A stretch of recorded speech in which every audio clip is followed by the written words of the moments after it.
are clearly at a momentous moment in American history.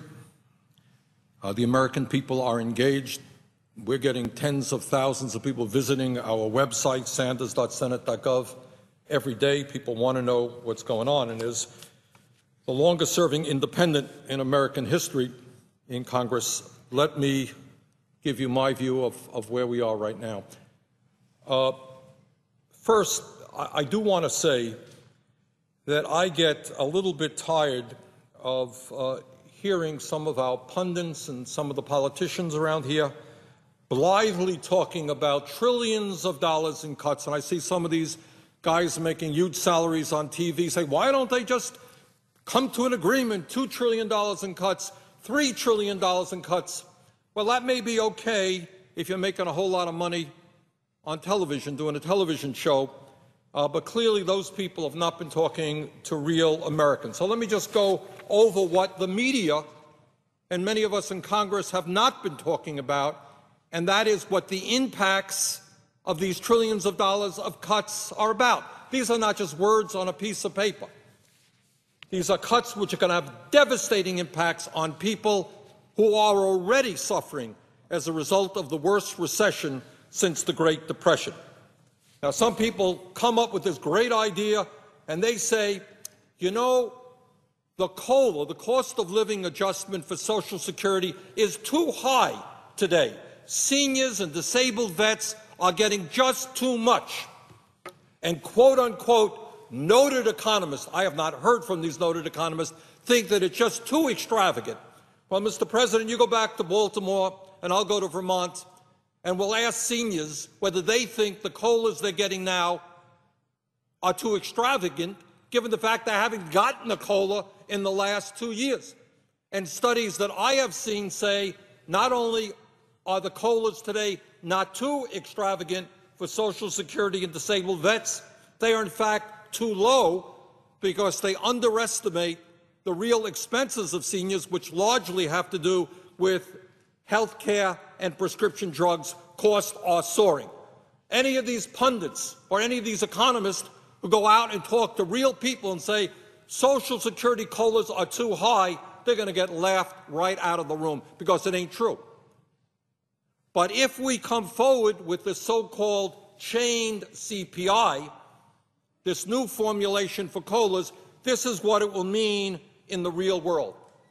What it will mean is that if you're 65 today, when you become 75 in 10 years, that will result in a $560 decline in what you otherwise would have gotten in Social Security benefits. And when you're 85, 20 years from today, that'll be $1,000 a year decline. Now, I know that here in D.C., with the lobbyists making millions a year, that when you talk about $1,000 a year, that's what these guys spend on a fancy dinner. It's laughable, but they don't know what goes on in the real world, and that there are millions of seniors today hanging on, trying to pay their prescription drug costs, trying to pay their out-of-pocket costs for health care, and $1,000 a year in 20 years is a lot of money for those people. In my view, it would be immoral and unacceptable to do what a number of plans out here are talking about, and that is to cut Social Security benefits very significantly. And clearly that's where the Republicans are coming from, but it distresses me that I hear the President and members of Democrats in Congress also talking about that. And this senator will do everything that he can to protect this enormously important program, which, by the way, just in passing, has not contributed one nickel to the deficit because it is funded by the payroll tax, has a $2.6 trillion surplus. So from a moral perspective, we cannot and must not cut Social Security.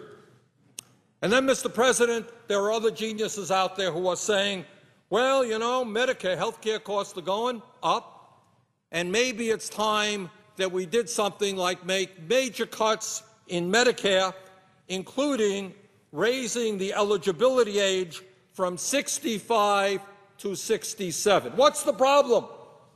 What's 2 years?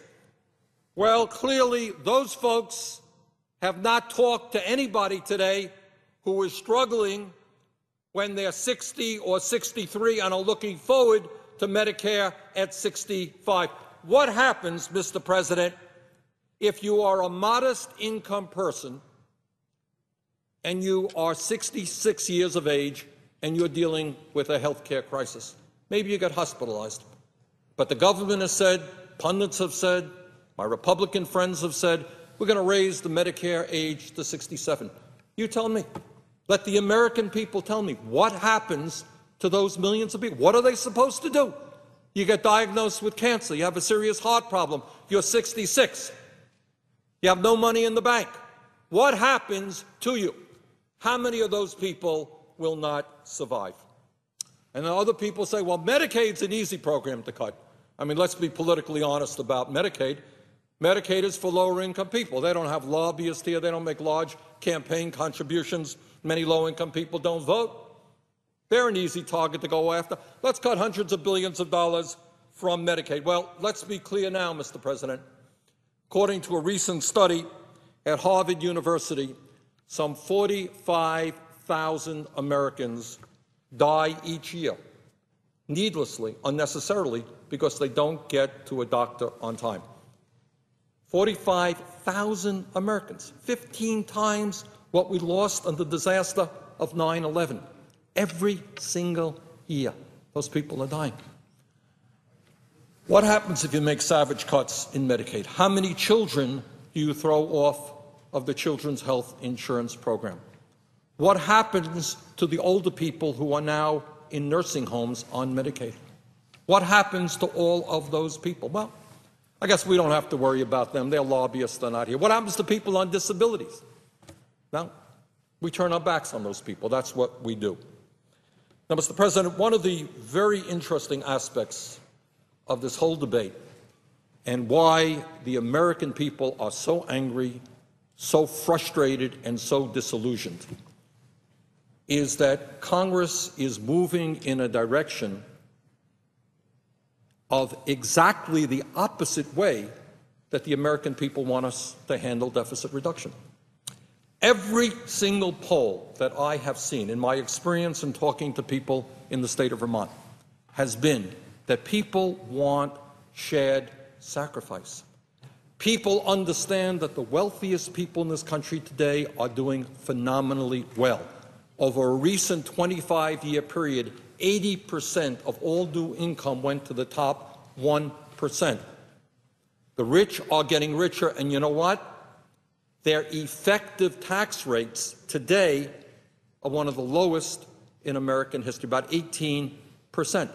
So the richest people in America who are doing phenomenally well are paying a lower tax rate than are nurses, teachers, and police officers.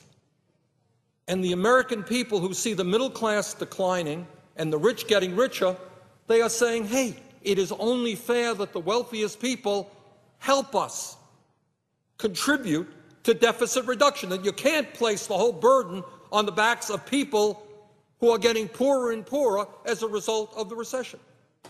And the American people also understand that you have large multinational corporations like General Electric, ExxonMobil, and many others who have been making billions of dollars in profits in recent years and don't pay a nickel in federal taxes. And then on top of that, you have the absurdity of a tax policy which allows the wealthy and large corporations to stash huge amounts of money in the Cayman Islands and in other tax havens so that we are losing about $100 billion a year in revenue. And the American people are looking around and they say, that's crazy. The wealthy and large corporations who are doing phenomenally well, who are not paying their fair share of taxes, they have got to contribute to deficit reduction. It cannot simply be on the backs of the elderly, the children, the sick, the poor. That's what the American people are saying.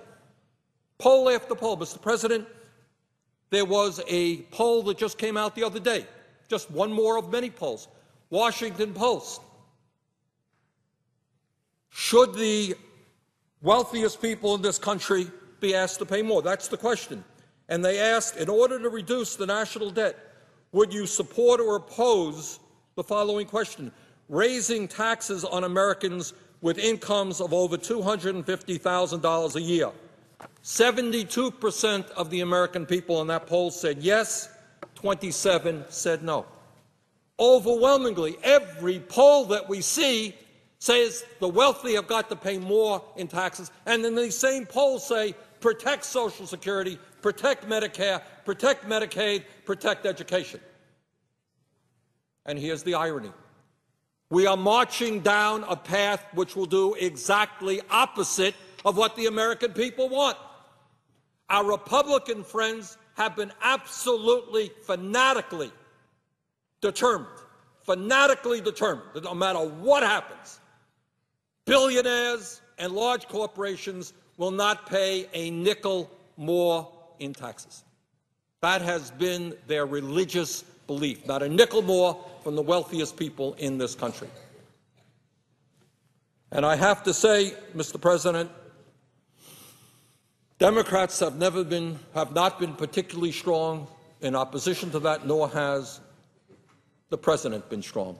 Retreat after retreat after retreat. So in recent months, we have heard more and more discussion from Democrats about cuts in Social Security, cuts in Medicare, cuts in Medicaid. And now there is apparently a willingness to come forward with a proposal that would include only cuts and no revenue at all. No revenue at all.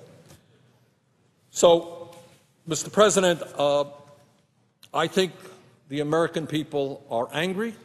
I think they are frustrated. I think they are disillusioned, because what they want to see happen is deficit reduction done through shared sacrifice, through the wealthy and large corporations playing their role, appears not to be happening.